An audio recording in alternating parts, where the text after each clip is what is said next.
ہیں۔ اور ہم نے بہت سے جن اور انسان دوزخ کے لیے پیدا کیے ہیں، ان کے دل ہیں لیکن ان سے سمجھتے نہیں،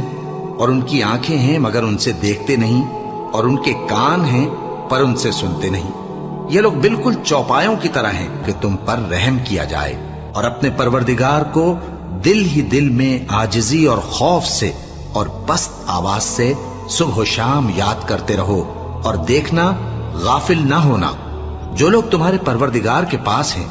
وہ اس کی عبادت سے روگردانی نہیں کرتے، اور اس پاک ذات کو یاد کرتے اور اس کے آگے سجدے کرتے رہتے ہیں۔ مومنو، اللہ سے ڈرو جیسا کہ اس سے ڈرنے کا حق ہے، اور مرنا تو مسلمان ہی مرنا، اور سب مل کر اللہ کی ہدایت کی رسی کو مضبوط پکڑے رہنا اور فرقے فرقے نہ ہو جانا، اور اپنے اوپر اللہ کی اس مہربانی کو یاد رکھنا جب تم ایک دوسرے کے دشمن تھے تو اس نے تمہارے دلوں میں الفت ڈال دی، اور تم